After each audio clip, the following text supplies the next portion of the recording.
Hello student, good morning, welcome. I hope you all are well. घर पे ठीक होंगे, मज़े कर रहे होंगे। और मैं ऐसा सोचता भी, ऐसा होप भी करता हूँ मैं कि थोड़ा बहुत साइंस को भी टाइम दे रहे होंगे, अगर आप वास्तव में इसके लिए बने हो तो। ओके, सो हम साइंस की दुनिया का एक छोटा सा बच्चा, जिसको आप केमिस्ट्री बोलते हो, उसका एक छोटा सा टॉपिक स्टडी कर रहे थे, जिससे कि हमारी समझ साइंस को लेके और ज़्यादा क्लियर हो सके, और ज़्यादा ग्रांड हो सके, बड़ी हो सके।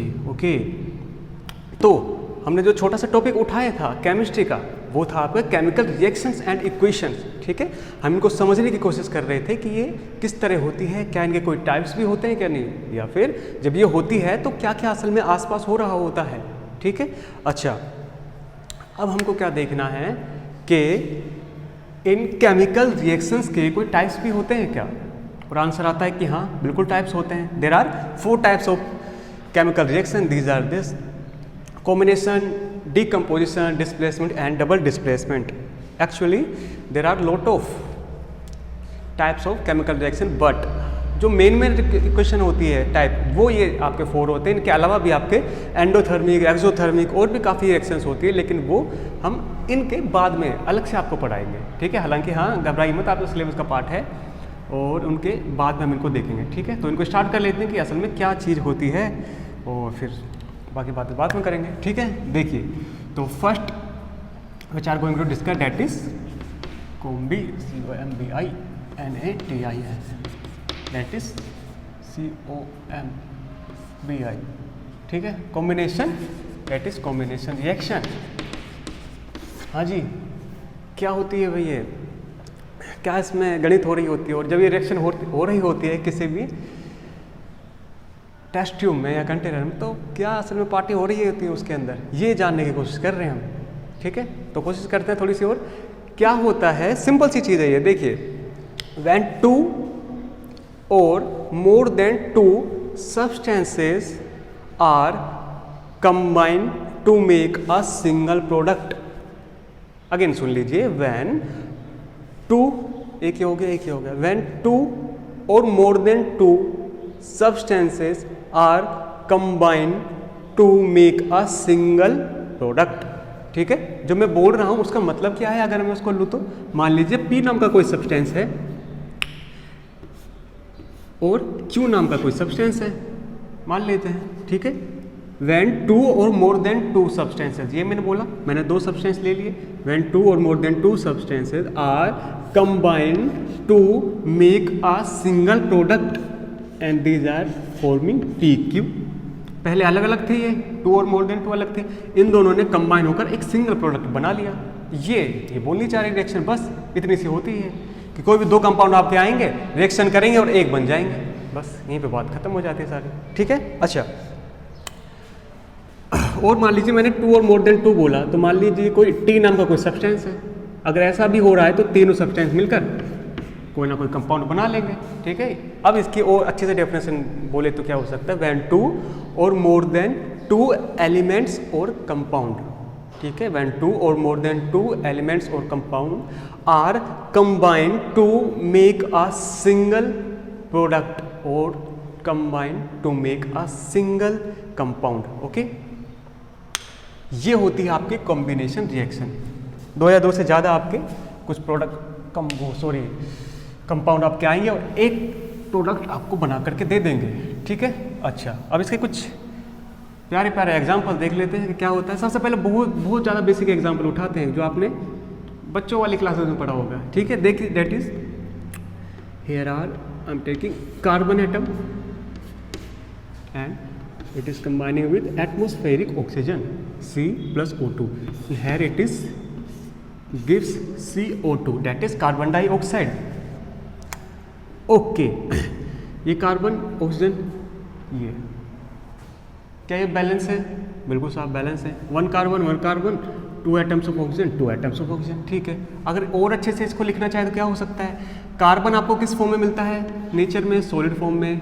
ठीक है, ऑक्सीजन आपको किस फॉर्म में मिलता है, नेचर में गैसियस फॉर्म में। ठीक है, एंड ये दोनों कंबाइन होकर क्या बना रहे हैं, कार्बन डाइऑक्साइड गैस। ठीक है, अच्छा, इसमें क्या हो रहा है, आपके 2 आपके कंपाउंड है, सॉरी 2 एलिमेंट है, कुछ ही बोल सकते, 2 एलिमेंट है आपके, ये कंबाइन होकर एक सिंगल प्रोडक्ट बना रहे हैं। और हमने ही तो पढ़ा था व्हेन 2 और more than 2 compound are reaction to make a single product. 2 compound थे और उन्होंने रिएक्शन करके एक कंपाउंड बना लिया, ठीक है। ऐसे एक और दूसरा एग्जांपल ले लेते हैं। फॉर एग्जांपल आपका कॉपर आपका ये रिएक्शन कर रहा है आपके, मान लेते हैं इसको कैसे रिएक्शन करवाए, इसको करा लेते हैं ऑक्सीजन के साथ रिएक्शन करवा लेते हैं इसको, ठीक है। नेचर में कॉपर सॉलिड फॉर्म में मिलता है, ऑक्सीजन आपकी गैसेस फॉर्म में मिलती है, और ये कंबाइन होकर आपके बना रहे हैं 2 times of CuO, copper oxide बना लिया इन्होंने, ठीक है। ये बनाते हैं। अब क्या ये जो रिएक्शन है ये बैलेंस है क्या? ऑक्सीजन 2 ऑक्सीजन है, 2 ऑक्सीजन है, ठीक है। कॉपर 1 है यहाँ पर, कॉपर यहाँ पर 2 है, तो कैसे बैलेंस करेंगे इसको? सिंपल सा है कि आप यहाँ पर 2 ऐड कर दीजिए। 2 ऐड करते हैं क्या होगा, 2 एटम हो गए आपके इसके कॉपर के, और 2 एटम ही हो गए आपके ऑक्सीजन के, ठीक है। दिक्कत ही खत्म। अच्छा ये सॉलिड, ये गैस और ये कंबाइन होकर बना लेंगे सॉलिड फॉर्म में, ठीक है। इसमें भी क्या हो रहा है, 2 कंपाउंड है आपके और आपके ये कंबाइन होकर एक सिंगल प्रोडक्ट आपको बना करके दे रहे हैं, ठीक है। और अच्छे से एक और एग्जांपल ले लेते हैं। फॉर एग्जांपल आपका कॉपर ऑक्साइड, इसे को उठा लेते हैं। कॉपर ऑक्साइड एक कंपाउंड, इसने रिएक्शन किया आपके H2O वाटर से, और ये कंबाइन होकर के क्या बना के दे रहा है आपको, ये आपको बना करके दे रहा है CaOH का होल ट्राइड, दैट इज कार्बन, सॉरी ये Ca था, है ना। इसको आप बोलते हो क्विक लाइम या फिर कैल्शियम ऑक्साइड, QuICK, इसको बोलते हो आप क्विक लाइम या कैल्शियम ऑक्साइड, और ये कंबाइन होकर आपको दे रहा है कैल्शियम हाइड्रोक्साइड। इसको कैल्शियम हाइड्रोक्साइड आप बोलते हो। इनके जो डिफरेंट टाइप के टर्म्स आएगी, उनको नाम देने का भी एक अलग चैप्टर है कि उसको किस तरह बोला जाएगा, इसको क्या बोला जाएगा, इसको क्या बोला जाएगा। लेकिन कुछ स्पेसिफिक ऐसे हैं, अगर आप इनको डायरेक्ट याद कर ले, ठीक है, डायरेक्ट ऐसे कैसे इनको याद कर ले तो आपको ज़्यादा हेल्प होगी इनको समझने में, ठीक है। इसको बोलते हो आप कैल्शियम हाइड्रोक्साइड। धीरे धीरे वैसी चीज़ें आ जाएगी कि इनको क्या बोलते जैसे जैसे हम प्रैक्टिस करेंगे वैसे ही आपके अंदर आ जाएगी, ठीक है। ये आपने क्विक लाइम लिया, कैल्शियम ऑक्साइड, ये वाटर के साथ रिएक्शन किया, इन्होंने मिलकर एक कंपाउंड बना लिया, सिंगल प्रोडक्ट, ठीक है। अच्छा, अब और एग्जांपल ले क्या इसके, ठीक है। 2 कंपाउंड ने मिलकर एक बनाया, 2 ने मिलकर एक बनाया, अगेन 2 ने मिलकर एक बनाया, ठीक है। अच्छा, तो ये है थी आपकी कॉम्बिनेशन रिएक्शन व्हेन 2 और more than 2 compound are form to make a single product.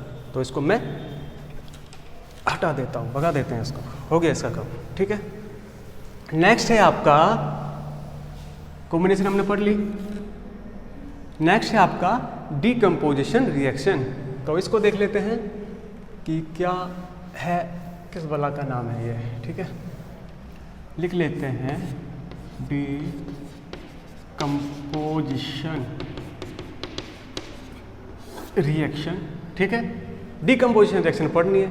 अब डीकम्पोजिशन रिएक्शन क्या होती है, कॉम्बिनेशन रिएक्शन का जस्ट अपोजिट।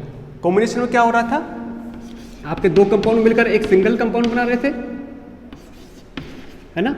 इसमें क्या होगा, आपका एक सिंगल कंपाउंड ब्रेक होके 2 अलग अलग कंपाउंड बनाने लगा, बस इतनी सी कहानी, ठीक है। उसमें आपके 2 कंबाइन होकर एक बना रहे थे, और वहीं अगर आप देखो यहाँ पे आपके यहाँ पे एक कंपाउंड ब्रेक होकर 2 अलग अलग डिफरेंट टाइप के एलिमेंट्स आपको बना करके दे रहा है। ये है आपका डीकम्पोजिशन रिएक्शन। तो इसका छोटा सा ये जो फॉर्मूला है, मैं इसको यहाँ पर सजा देता हूँ। इसमें क्या होगा, आपके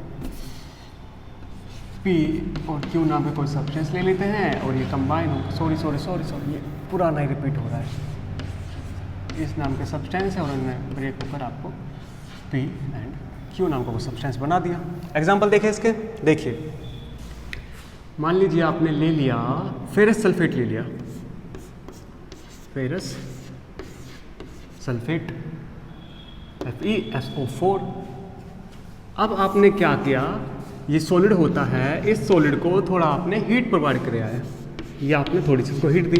अच्छा, अब इसके अंदर क्या क्या कुछ धुआंधार हो रहा है, क्या क्या इसके अंदर पार्टी हो रही है, देखिए अब इसके अंदर बनेगा Fe2O3 SO2 प्लस SO3। ये चीज़ें आपको ये बना करके देगा।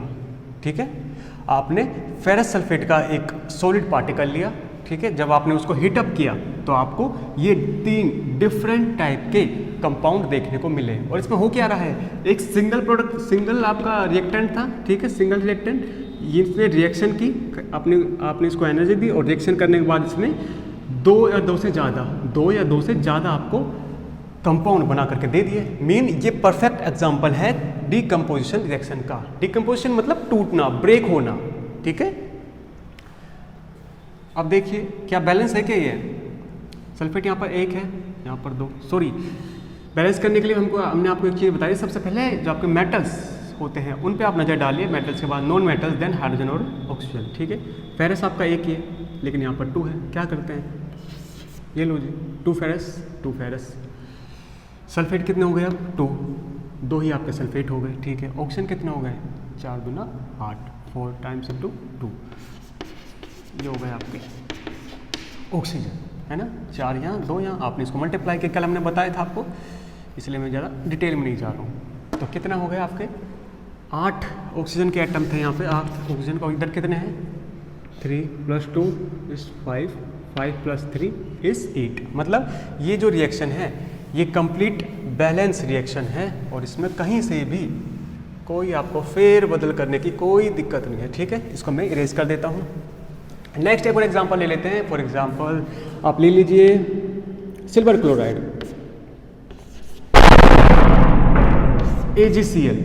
ठीक है, ये आपने ले लिया और ये रिएक्शन करके आपको क्या दे रहा है, आपने इसको हीटअप किया, आपने इसको धूप में रख दिया हीटअप करने के लिए। मतलब आपको बाहर से इसको थोड़ी एनर्जी देनी पड़ेगी जिससे ये आपका बच्चा ये थोड़ा बड़ा हो सके। ठीक है, AgCl प्लस आपने ये दे दिया और आपको मिल रहा है अब Ag + Cl2। थोड़ा अच्छे से गौर से देखिए कि ये बैलेंस है क्या रिएक्शन जो मैं लिख रहा हूँ। ठीक है, हाँ एक चीज़ तो कंफर्म है कि डीकम्पोजिशन रिएक्शन का परफेक्ट एग्जांपल है। एक कंपाउंड है, ब्रेक होकर 2 कंपाउंड इसने बनाकर दे दिया आपको। ठीक है, अच्छा अब देखिए इसमें बैलेंस इसको करना चाहे तो Ag सिल्वर आपका 1 है, सिल्वर आपका ठीक है, लेकिन आपका जो क्लोराइड है ये इधर 1 है, इधर तो 2 है। बैलेंस करने के लिए क्या करें बताओ जी, इधर 2 लिख देते हैं। इससे क्या होगा, क्लोरीन आपके 2 हो गए, क्लोरीन तो 2 हो गए, लेकिन सिल्वर जो है ये यहाँ पर 2 यहाँ पर 1 है, तो क्या करते हैं इधर भी 2 लिख दीजिए। क्या आप बैलेंस ही किए, बिल्कुल 2 एटम है आपके सिल्वर के, 2 एटम सिल्वर और 2 एटम आपके क्लोराइड के, 2 एटम ही है आपके क्लोराइड के, तो मतलब बात खत्म।